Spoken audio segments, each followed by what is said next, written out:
Welcome to this segment of Soul, Silence, and Sound. This is brought to you by BeSimply. Stars, trees, clouds, and the moon. They all have a meaning and they look just like you. Welcome to this segment of Soul, Silence, and Sound, brought to you by BeSimply. This is Suzanne, and I want to thank you all for being here. Today, we're going to contemplate your divine field that runs in and around you and others and nature.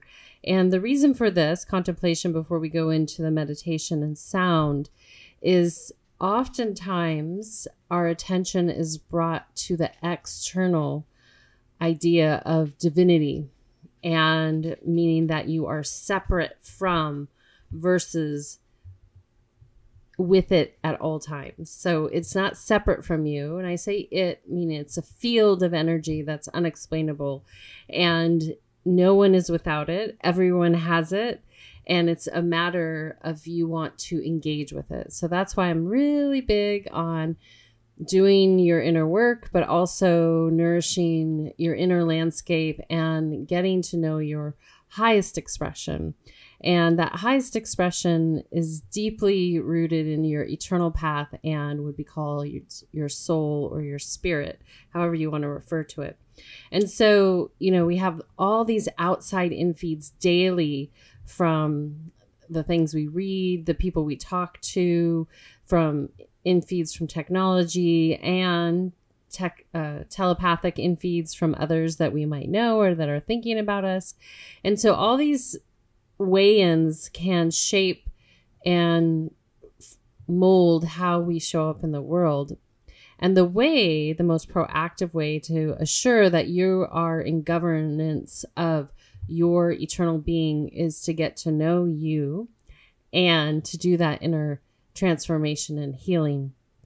And when you do that, this allows you to have the opportunity to really be certain in all moments, in body or out of body, and your path. And so the distinction here is, as I mentioned in the beginning, is that if one is always externally reaching for something, in theology, it might be your relationship to God or the divine or the universe. You still might reach for it externally and then wait for it to respond to you.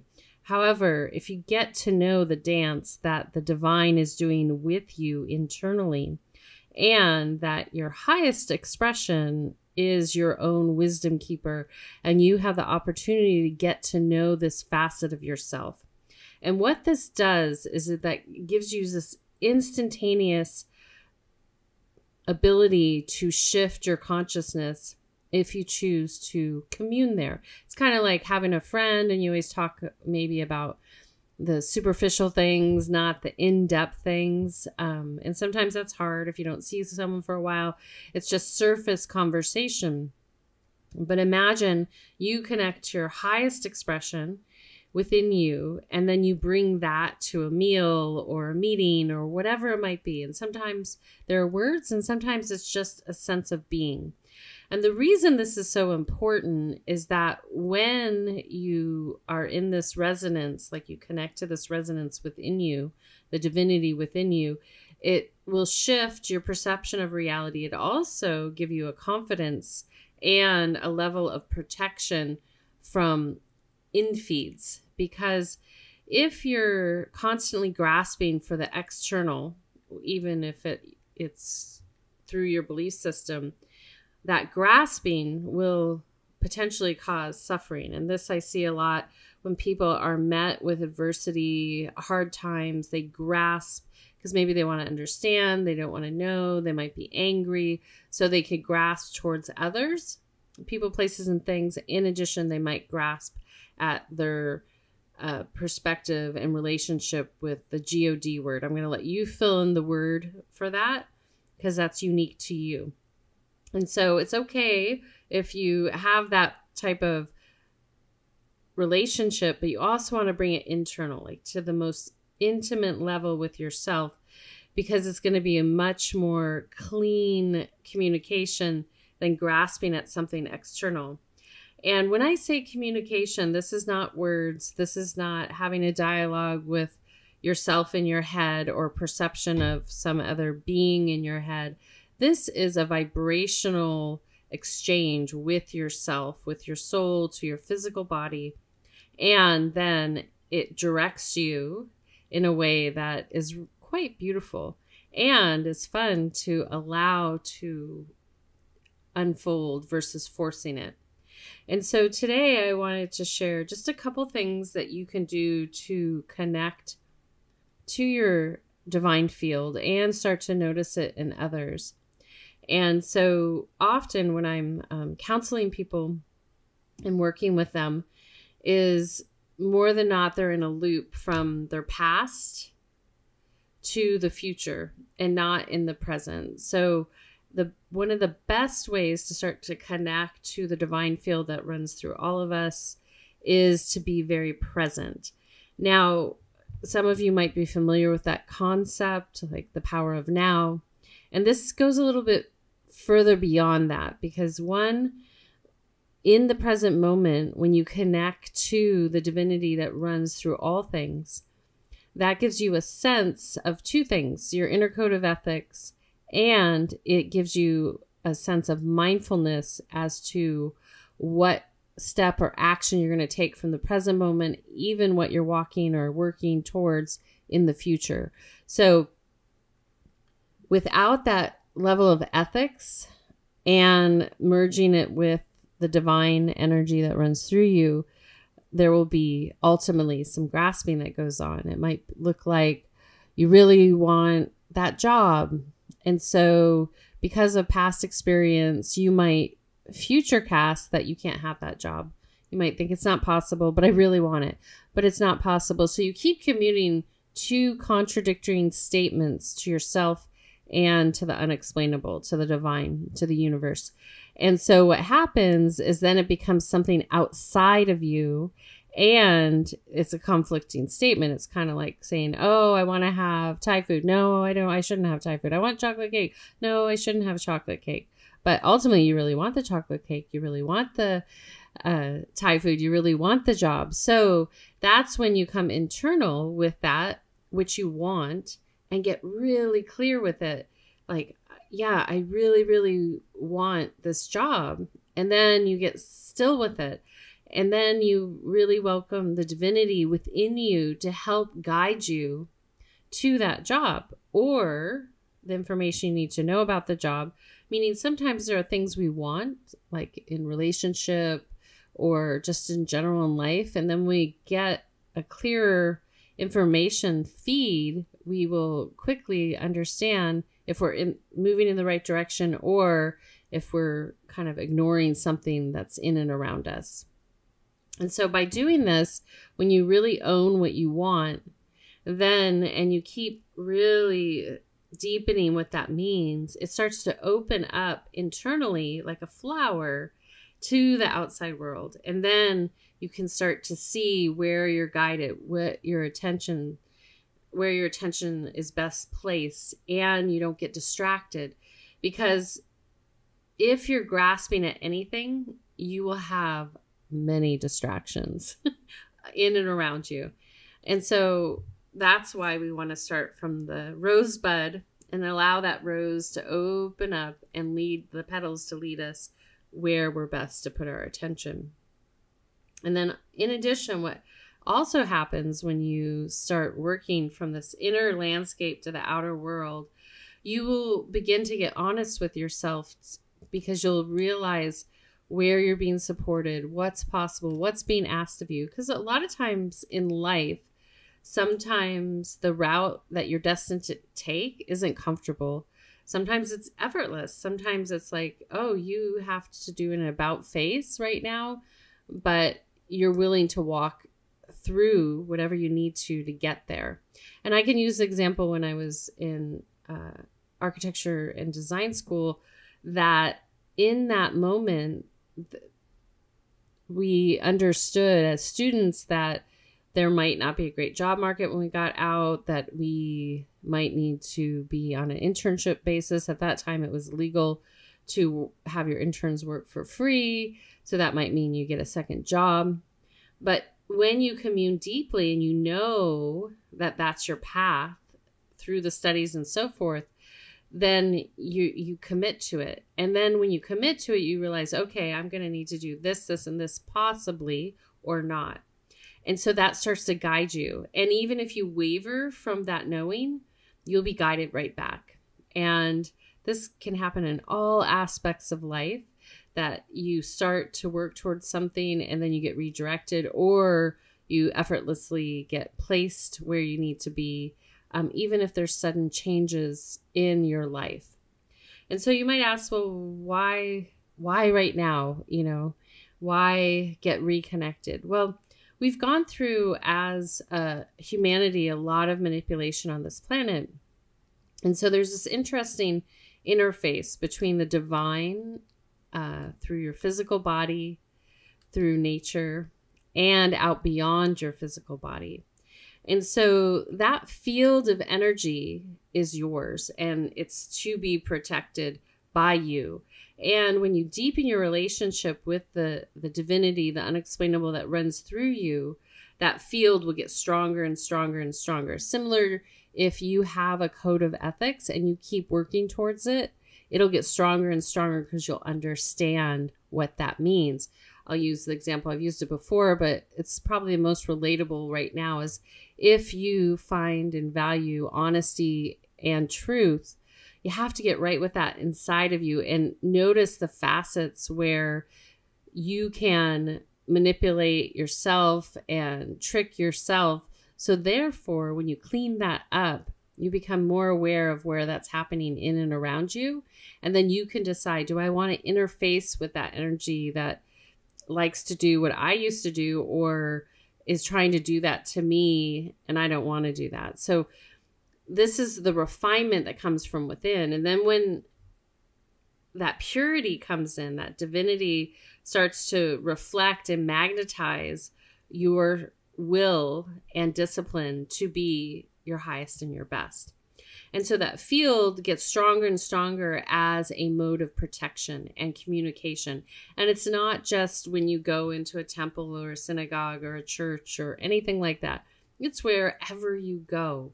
It's there and it's yours. And so what's happened up until this point is that all these infeeds that we have, from literature to periodicals, magazines, to internet, all of those things, to your phones, they have been influencing you from your divine field. And because maybe you're not aware that you have this divine field, you haven't strengthened it. So you kind of like, oh, leave all the doors open and let anyone in that wants to be in. And when you're not true and in your highest, it makes it much more difficult and confusing. Like, I want chocolate cake, no, I don't want chocolate cake, to the universe, because really the divine will reinforce the highest and best for you when you reinforce it. If you choose not to, it's not going to step in and take away your free will. And so those that have been manipulating humanity understand that you need to be part of the solution.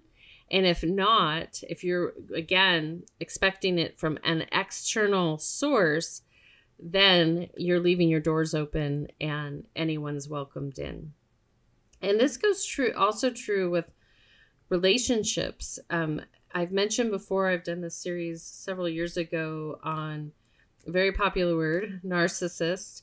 And basically, the spectrum of narcissism exists. There is a part of our developmental phase in our 20s, late teens, that it's perfectly healthy to have some eccentric tendencies because you're figuring out where you're going to be and how you want to be in the world. If it's carried on too long, the manipulations and the lies, and there's an energy sucking that happens to the person that's expressing the narcissistic traits, in addition with those they interact with. So what's happening right now as people become wiser to this, they're realizing, whoa, I got to have like firm ground to stand on. And so people are starting to have their voice and have limits and take action when they need to. However, it really is important that you continue to be vigilant and notice like, oh, I'm choosing to have a friendship, a relationship, a business relationship with X, Y, and Z. And how does that feel energetically? Is it reciprocal? Because that's what nature and divinity teaches us, to actually be reciprocal and in service to one another. And if you look at some of the microorganisms in nature, they're very much in service to us and very important, as are our efforts to one another. So when you reinforce your divine relationship with yourself, you will start to either effortlessly commune with others in a divine space, or you will start to see those that maybe aren't self-aware, they aren't in command of their free will and the divinity. They don't have reverence for the divinity within them. And you might say, well, what does that look like to have reverence for the divinity that runs through each and every one of us? It starts out as self-respect. It means that you respect and honor your physical temple so much that you understand how special it is. And when you understand how special that physical temple is, you have this opportunity to honor it on a daily basis, first with self, and then you decide how you want to engage with others from the physical, mental, emotional, and spiritual. And this is that feedback loop you're going to be having with the divine. So if, you're hanging out in the metaphorical gutter, there's not a lot of space for the divine in that location, because your energies are going towards things that probably aren't serving you. And there also are probably energies that are feeding off you. And so in the spirit world, what an energy that feeds off you is that they will literally siphon your life force. They will always be in a take mode and not cognizant of the reciprocation. And so, people have a hard time, and sometimes, right? We all have had hard times, especially over these past several years in different ways. And so the difference between someone that is oblivious to that which energy field that they're literally taking from another, and someone that might be going through a hard time and is just genuinely needing help, is that one, you will not feel exhausted after that you've left their presence.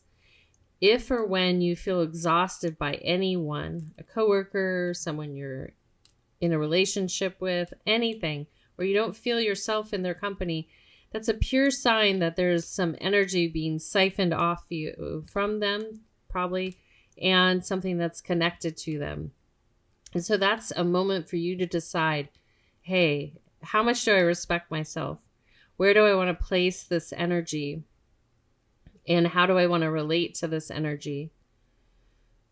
And sometimes that means creating great distance till you're fully in command or aware when you're in their presence. So again, you can reinforce this divine field that runs in and around you. It's everywhere. But you have to be cognizant of it so you can close the doors. Another place that you might see this happen for you is if you're very empathic, if you've had trauma. What happens when people, are empathic, they sometimes that's a sign that they have not healed their trauma. So they're always hyper vigilant. They're always feeling into everyone's energy, kind of nosing around to make sure if they're safe. If this is the case, one, I encourage you to get help. Reach out to me. If I can help you, I will, or I'll point you in the right direction. And then number two, to have a level of integrity, because I will say I sympathize, because I've been through trauma where you need to keep yourself safe. However, when you're sticking your energetic nose in everyone's business, that is a violation, a cosmic violation, because to come into someone's field of energy without permission is is not, it's degrading to their system and your own. And especially if you haven't cleaned up the trauma, you might have something piggybacking on you that will degrade your system and then degrade theirs. So it takes a responsibility. So the step would be, if you have gone through trauma and you're overly empathic, that you get some help, gets grounded and really certain. And then if you want to retain your empathy, because this is a natural function of humanity, which is beautiful, is to keep it at arm's length, meaning that you can sense what someone's going through, you can feel it, but you don't intrude into their energy field without permission. And especially if you're not working in a field of wellness and transformation, all those mental health, psychospiritual help, counseling on a theological or spiritual basis, it's important that you ask for permission and you just don't go right in there checking on them. You can always ask a question like, hey, is this going on? But again, as soon as you like kind of magnetize to what's people suffering, it's going to start to degrade your system. Until you get strong enough and understand that I should be polite and I trust that I will be notified of what's going on so I can be assistance or check in, but not so much that it depletes me. Because this is what will happen. People don't heal. They go into this false space of helping others without taking responsibility and command of their physical, emotional, and spiritual body and the relationship with the divine. Being very disciplined to show up with the divine daily so that one stays protected and minds their own business. And I would also include this in people if they are, because the veil's very thin right now. So the telepathic communication, it's important to be mindful with that. You really, if you need to get a hold of someone and you don't have a permission to telepathically communicate with them, recommend using your device or write a letter. But to be mindful of your thoughts, and that's why we meditate. That's why the sound's there to clear out your system, because that can be another place that you're intruding on someone's system, and they might be in their own suffering, and this can actually cause more harm than good. So if you need something from someone, give them a call. If they don't want to talk to you, leave them alone, and then it'll come back around when it needs to. So as we go into this meditation, I welcome you just to allow all of that to like sift through you and drop into the earth around you. And then I just welcome you with a very high level of curiosity and the purity of your heart, just to be in this moment and to really just feel into the field versus creating imagery or words or thoughts. Just keep bringing yourself into the field. If you have a lot of experience meditating, I encourage you to close your eyes and keep that mind blank. If you wander with your imagination, bring it back to observing your breath, back to the focus of just feeling into that which runs through all of us. And then if you're new at meditating, I encourage you to have a soft gaze down at a focal point on the floor or the table in front of you. And then from there, I encourage you to rise up with your spinal column upright, drop the shoulders down. And then I encourage you to take a nice deep breath in. And exhale out. Again, inhale. And exhale.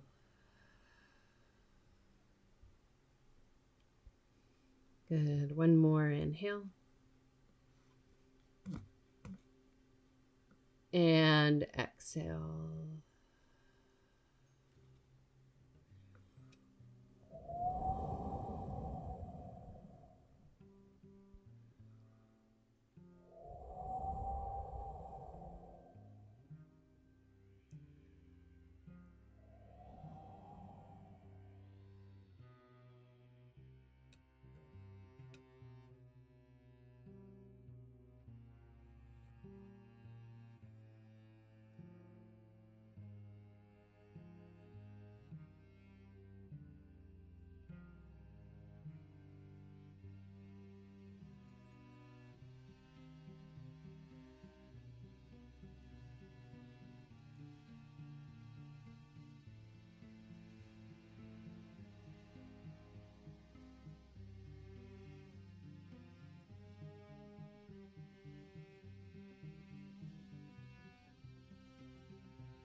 And gently from there, I welcome you to gently lean back and recline or move fully into Shavasana, a prone position on your back with your palms facing upward as we transition into receiving sound. As you settle in, just take a nice gentle breath into the heart and out. Again, inhale.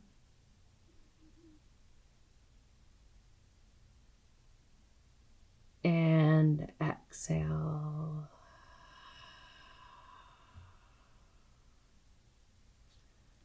And one more inhale.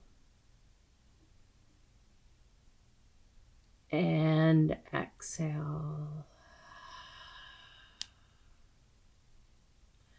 And then continue to follow your natural breathing pattern.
Vo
Taking a soft, gentle breath in and out of your heart center, gently breathing in and out. Again, inhale.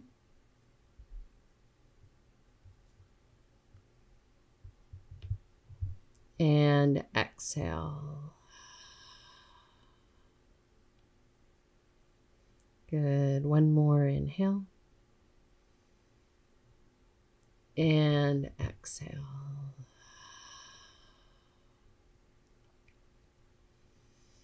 And then gently from there, just bringing your awareness back to my speaking voice.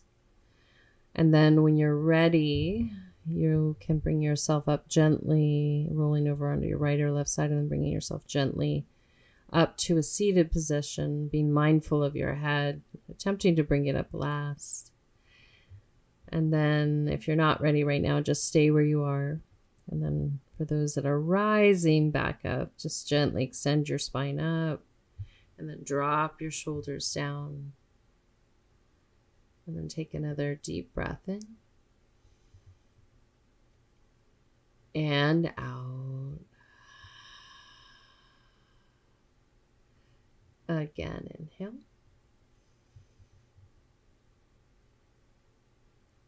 And exhale.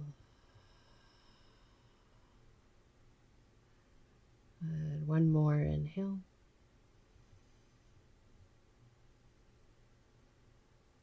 And exhale.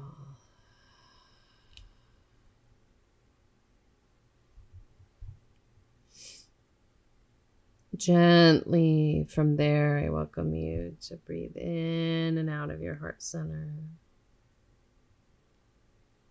And gently breathing in, following that breath. And then from there, I just want you to be in this energy. And remember that any moment that you feel disharmonious, if you simply, first of all, go outside, if you're inside, and be in nature, oftentimes it's much easier for people to connect because nature will help you come into your natural state of harmony. And then from there, you can start to have this interface with the divinity that runs in and around you and in your field of energy, your electromagnetic field. And that field is yours, and it's yours to strengthen a relationship with, to honor and respect. And as you deepen that relationship, you will realize where you have left the doors open, so to speak, and how you can have greater awareness and discipline in the present moment. And as you move forward in fluid action into your most immediate next and down the road into your future. So I want to thank you all for being here in this moment. I also want to thank Random Rab, Dante Marino, Kadri Scott. We're going to exit out again with her Fields of Flowers. And until next time, this is Suzanne signing out with a full heart, a gentle smile, a deep bow, and a namaste.